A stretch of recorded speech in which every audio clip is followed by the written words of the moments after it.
निकाह मस्जिद में होना चाहिए।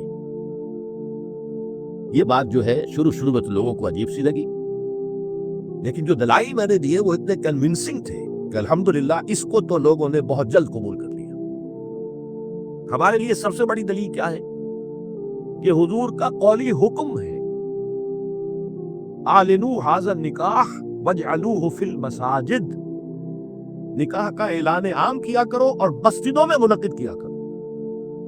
ये जामे तिर्मिज़ी शरीफ की रिवायत है। अगरचे ठीक है, उलमा का कहना यह है कि यहाँ जो वजअलूहु जो फ़ेल अम्र है ये वजूब के लिए नहीं है, इस्तिहबाब के लिए, लाजिम नहीं है। अम्र दोनों तरह का होता है, मुस्तहब है, बेहतर है। तो सवाल यह कि बेहतर को क्यों छोड़े? जिसको मोहम्मद रसूलुल्लाह ने बेहतर करार दिया हो उसे क्यों छोड़े, किस दलील से छोड़े? हमें लाज़मन इख्तियार करना चाहिए। फिर मैंने अर्ज किया, हुजूर की बेटियों के निकाह मस्जिद में हुए तो हमारे यहाँ कौन है वह चौधरी और वो सरमाएदार तो जो समझे कि मेरी बेटी की तो तौहीन हो जाएगी, उसका निकाह मस्जिद में हो। इस तरह बातें समझाने के लिए होती है।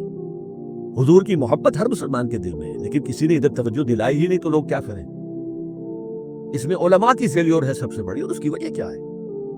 वजह यह है कि हमारे मौलवी आमतौर पर कमी कारी होते हैं, मुलाजिम होते हैं। देहात में तो उनकी हैसियत कमी कारों से ज्यादा होती ही नहीं। वो चौधरियों से कैसे कहे? आम शहरों में भी मसाजिद की जो मैनेजिंग कमेटीज होती हैं वो तो सरमाएदारों पर, लोगों पर, ऊंचे लोगों पर मुतमिद होती है, उनसे कैसे कहें? लिहाजा यह हदीस जो है बयान नहीं की गई, हदीस मौजूद है तिर्मिज़ी शरीफ की, आलिनू हाज़ा निकाह वजअलूहु फिल मसाजिद। मैंने इस हदीस का हवाला दिया तो लोगों की आंखें खुल गई। जब कहा देखो, अगर फातिमा तो ज़हरा रज़ी अल्लाह तआला अन्हा का निकाह मस्जिद में हो सकता है तो किसकी बेटी ज्यादा इज्जत वाली है? हजरत फातिमा तो ज़हरा रज़ी अल्लाह तआला।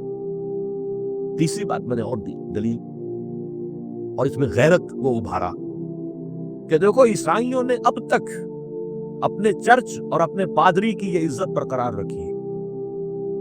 उनकी शादी चर्च में होगी, कहीं नहीं होगी। प्रिंसेस हो, प्रिंस हो, वहीं जाएगा। और इसमें मुझे वाकया याद आता है, जब शादी होने वाली थी प्रिंस एंड्रयू की, उसकी बीवी का सारा फर्गूसन तो नाम था, और वो जरा नटखट किस्म की लड़की, क्या औरत थी पूरी। तो उसने ये कहा था, उसका बयान आया था, I will not say I am not a timid type of woman. I won't say I will obey him. उससे मुझे मालूम हुआ कि उनके निकाह के अंदर ये कौल भी होता है कि पादरी के सामने चर्च में खड़े होकर, चूंकि उनके यहाँ पर्दा नहीं है, लड़का और लड़की दोनों आमने सामने खड़े होकर हिजाब कबूल करते हैं, और लड़की ये भी कहती है कि मैं इसकी ताबेदारी करूंगी। उसने कहा मैं नहीं कहूंगी, ये कहना तो पड़ा। उसके बगैर वो प्रिंस एंड्रयू की दुल्हन नहीं बन सकती थी। शादी जो है वो तो बहरहाल चर्च में हुई। हमारा मौलवी बेचारा बगल में दबाकर वो रजिस्टर और बैठा सूख रहा होता है, बारात तो अभी आई नहीं है, 2 घंटे गुजर गए, बैठा हुआ। ये उसकी हैसियत है मुलाजिम की। ये वजह है। अब जब इससे भी गैरत जागी लोगों की, हाँ वाकई बात सही है, ईसाइयों के हाँ अगर अभी तक चर्च का ये मकाम है और पादरी की इज्जत है। चौथी दलील मैंने और दी, देखो निकाह से क्या होता है कि हमारे इस माशरे में एक नए खानदान की बुनियाद पड़ती है।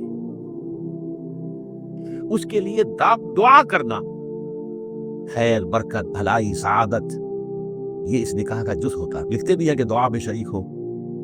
अब जाहिर बात है कि दुआ का माहौल, आपने बाहर जो है बड़े कालीन बिछा लिए कीमती, और उनका कीमती सोफे रख लिए, और बड़े सुनहरी किस्म के शामियाने लगा लिए, लेकिन वहां पर माहौल क्या होता है? सिगरेटें पी रहे, धुआं सिगरेटों का, कहते लग रहे हैं, गीबतें हो रही है, और ये कि कोई भाड़ आ गए हैं, फोशगोई कर रहे हैं। उस हाल में कोई शख्स जो है कोने में बैठे हुआ मौलवी साहब जो मिन मिन मिन मिन मिन करके वो कुछ पढ़ते हैं और कहते हैं दुआ कर लो। अब दुआ क्या, खाक कर लो।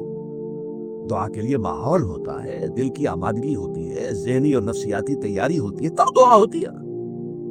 ये माहौल हमारा, इसमें हम नमाज के लिए जमा हुए हैं, जुमे के लिए जमा हुए हैं, मस्जिद है, पाक माहौल है, लोग अपनी अपनी हद तक अच्छे कपड़े पहन के आए हैं, और उसके अंदर इत्र भी लगाया है। हुजूर की सुन्नतें हैं ये। इस तरह जुमे की तैयारी किया करो। इस माहौल के अंदर कोई धुआं नहीं है सिगरेट का, कोई कहते नहीं है, कोई गीबतें नहीं हो रही है, कोई बकवास नहीं हो रही है, यहाँ दुआ का माहौल है। तो ये 4 दलीलें ऐसी थी कि जो कातिअ थी, اور ہے الحمدللہ.